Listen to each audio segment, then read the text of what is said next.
here on this live stream on Enlightened World Network. I'm your host, Tomas Garza, and we are going through something that's absolutely fabulous here, and that is the Workbook for Students of A Course in Miracles. And I want to thank everybody for joining in today, and thank you all for all of your comments so far. This is day number 10 of this live stream. In fact, we've just started. And as the title suggests, I will be doing it every day, 7 days a week. Spirituality is constant, so why not have 365 here? Every day of the week, we're going through a workbook for students, and we are on lesson 3 today.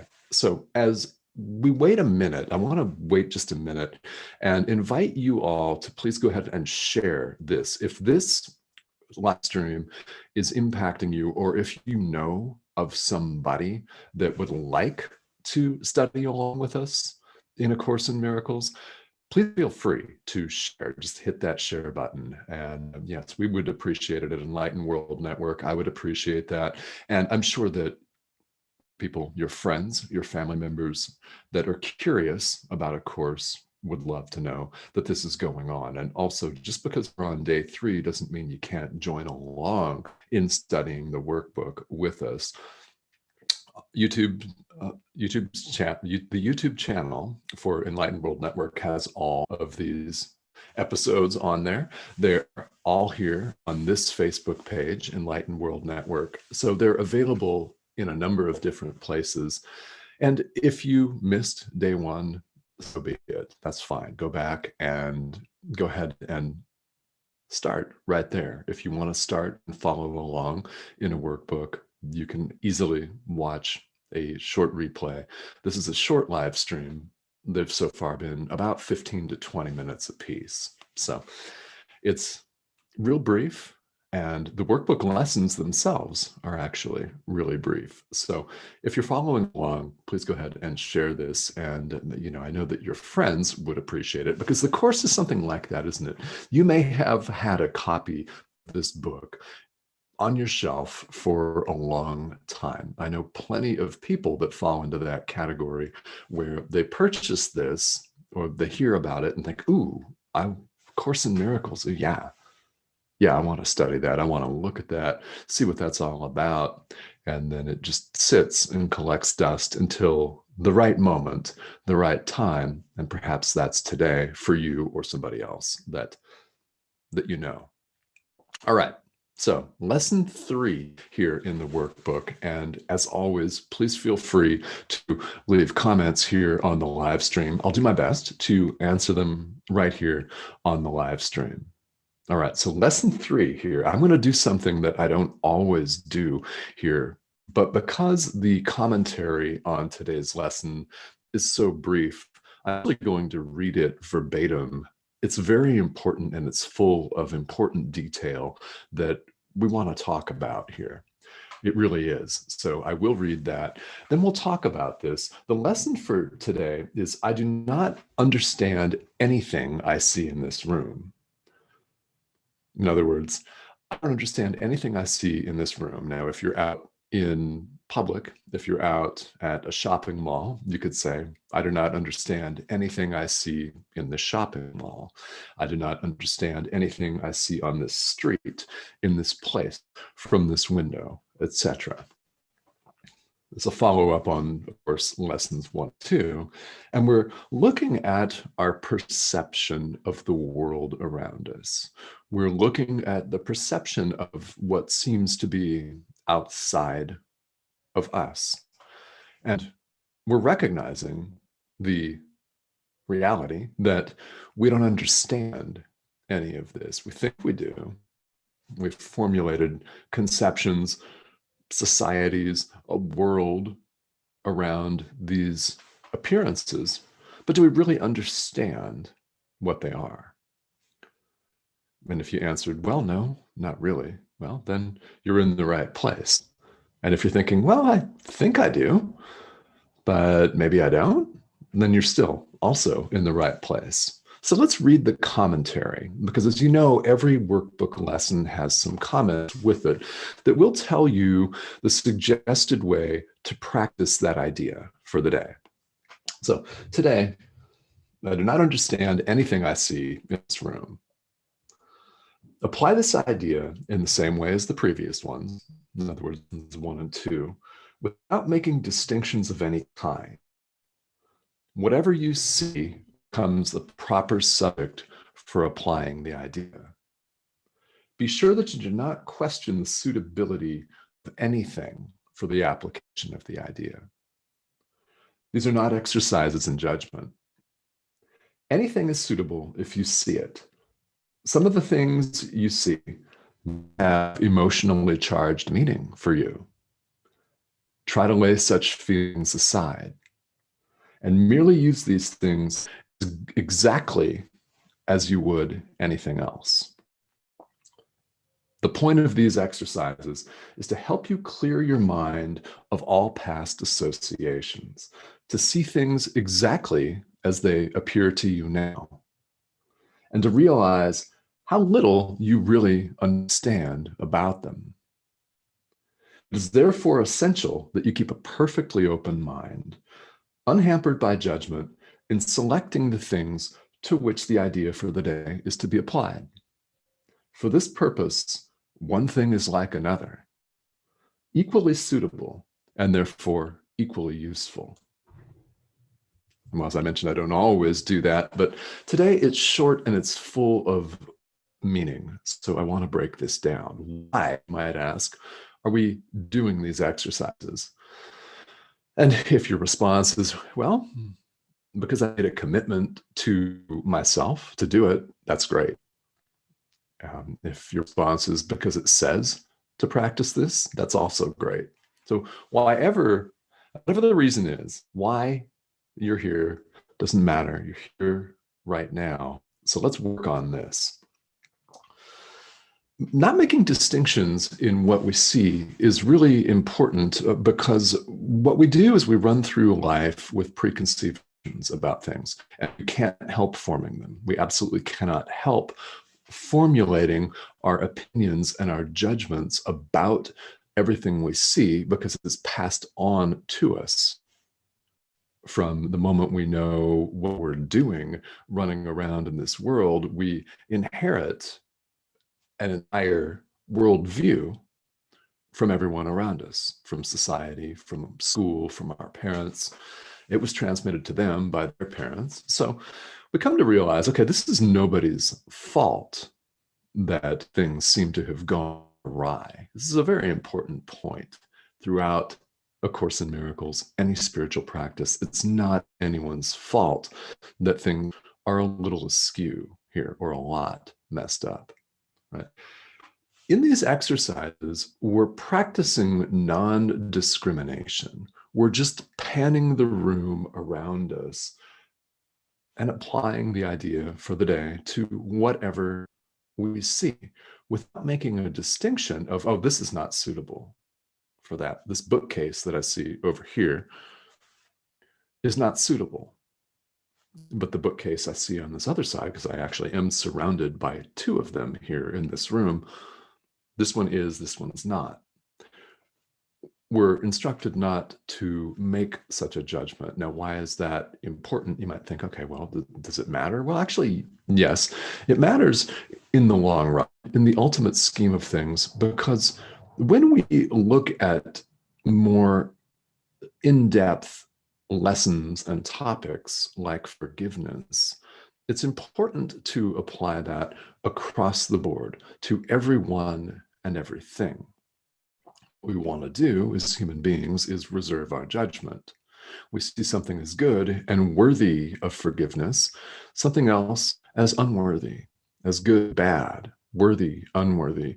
We're constantly making these judgments. And if you look at it, we're doing it quite literally all the time. And yes, it's true. It's no one's fault. That's not useful to place blame on our parents because they were taught the exact same thing. And if you feel where we're going with this, this is one of the foundational principles of forgiveness on which a lot of our work here with A Course in Miracles rests. Whatever you see is an appropriate subject for saying, I do not understand anything I see in this room. I do not understand these paintings behind me. I do not understand this shirt. I do not understand the rug behind me. I do not understand the light switches. I do not understand this computer, which is actually partly true in reality. I'm glad they exist, however, right? Without them, we wouldn't be communicating right here on this level. So grateful for that. Just be sure we don't question the suitability of anything. It's important to notice how often we make judgments. We make snap judgments, judgment calls, we label things as good or bad, beautiful, ugly. Just apply this idea to anything that you see. Now, the point of these exercises to help you clear your mind of all past associations. In other words, if we label something as ugly, where does that label come from? It comes from the past, right? It comes from a past impression, a past sense impression, a past judgment of something. Let's take a bookcase that I'm seeing. For example, perhaps you had a bad experience with a bookcase when you were a kid. You were putting it there and it fell over on you or something, for example. Whatever that may be, we formulate judgments of something as good, bad, pleasant, unpleasant, based on our past impressions. This exercise just puts us where we are in the present moment and invites us to drop those past impressions. And as we said here, it's very important for topics such as forgiveness and things that will practice foundations of A Course in Miracles. It's very, very important that we just practice this idea without that preconceived notion of why we're leaving our past associations to the side. That's the important part here. And we're realizing, okay, what exactly is this that I'm looking at? This is also important because things are not quite clearly as they appear to us. Let's take the example of a bookcase. What exactly is that? Well, I mean, we could take the point of view that it is a structure, in this case, a wooden structure. Well, what's a structure? What's wooden? That houses books. What is that? Actually, it's a term. The term book is a term. It's a word. It's a label that we have put on and communally agreed through a shared medium of language that this is a book. All right.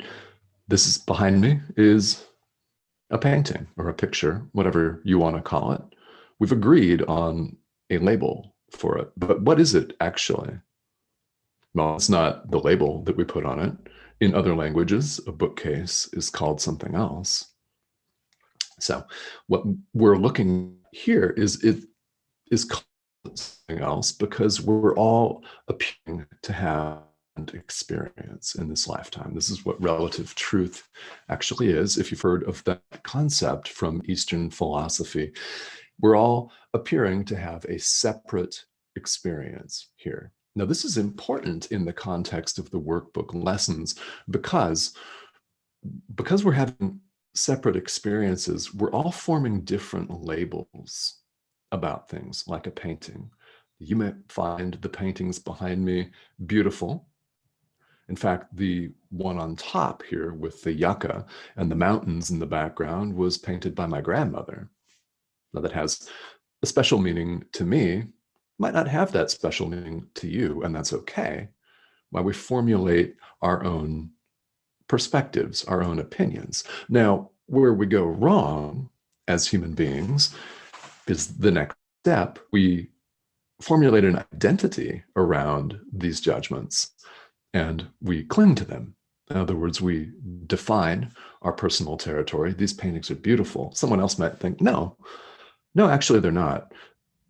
You know, Van Goghs are beautiful, but these are No, not so much, right? And that's okay. That's your point of view on that. Where we get into trouble is defining and defending our personal territory. We think our point of view is right.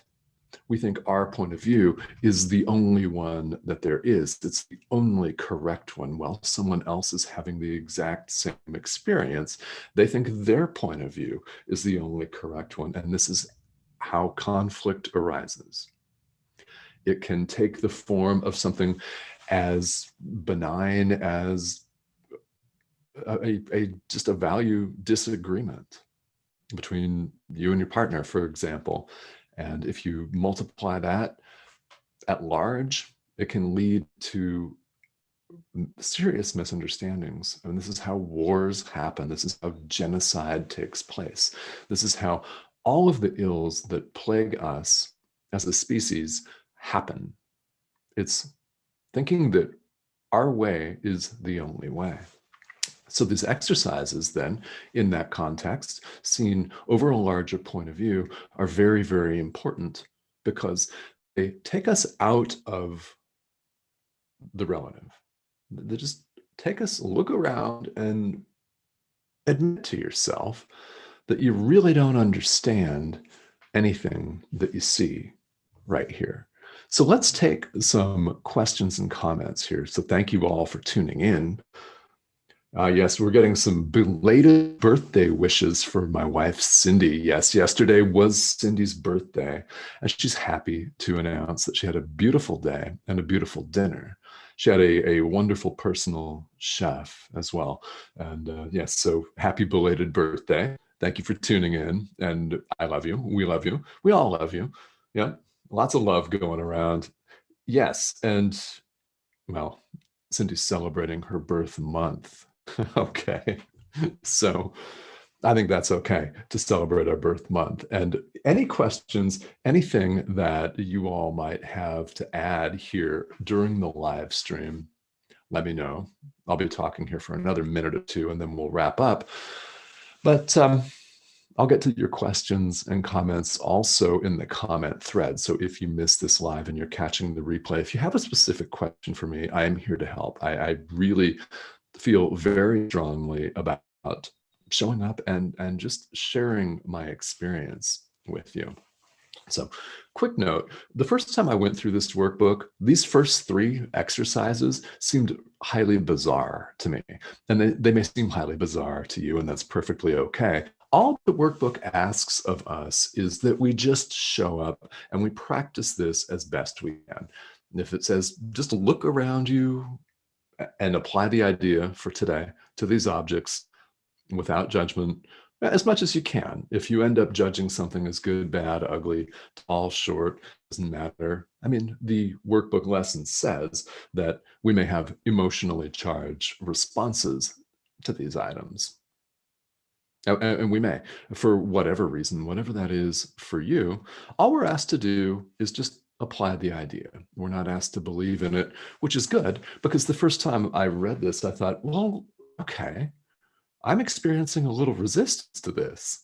And why? Well, it's our ego that is experiencing the resistance to this. And that's what it is. It's our sense of separateness. It's our desire to want to keep our point of view and hold it as sacred, as sacrosanct and beautiful and correct. Meanwhile, somebody else can just go get lost because their point of view is wrong. Right? The ego wants to be right. So what do we need to do? Well, if we aim to have loving relationships with ourselves, with other people, we should absolutely do our best to set that aside. And you're here on this live stream in the right place for that. This is what the workbook for students aims to help you do. This is what all spirituality helps you to do. So if it's a Course in Miracles for you that provides you that to experience who you really are, the truth of who we really are, so be it. I love it. And I'm happy to be here on this journey with you. Let's take one more comment here before we wrap up. Yes. Well, and Suzanne says, okay, so Suzanne, I'm going to read this. Thank you for commenting. Maybe I'm weird, but I'm perfectly fine with the exercises. Well, I'm totally weird. Right? I'm totally weird. I've been through them all of the time, and I'm glad that you're fine with them. I think that's wonderful, actually. Everybody has a very different reaction to A Course in Miracles. Big time, right? Some people may be actively resistant to it and avoid it like the plague, yet somehow it just keeps calling out to them. And maybe you're that person. Maybe you just dove right into it. I dove right into it, and I still found some of these exercises highly bizarre. So yeah, thank you for the comment there. I appreciate it. And guys, thank you so much for tuning in. Please share this live stream if you know of somebody that would really benefit from this, because this is the Course in Miracles. Obviously, we're all responsible individually for showing up, reading the lessons, for practicing the lessons. But this study lends itself to groups. It lends itself to communities. So if you are a part of one, or you know of someone that would benefit, please go ahead and share this live stream with them. I will be here every single day on Enlightened World Network at different times, by the way. So I invite you to tune into the show guide here on Enlightened World Network's Facebook page. We've got it pinned as the top post every day, and you can check the schedule for the day. This live stream does bounce around a little bit in time. Tomorrow I'll be going live at 11 o'clock in the morning Eastern Standard Time here in North America. So 11 o'clock Eastern Time, and it'll be about 11:05 when I start. I always give a few minutes ahead of time. So thank you all for tuning in, and tomorrow we'll continue our study of A Course in Miracles with Workbook Lesson 4. Thank you so much for joining me here live and for all your comments. We'll see you tomorrow.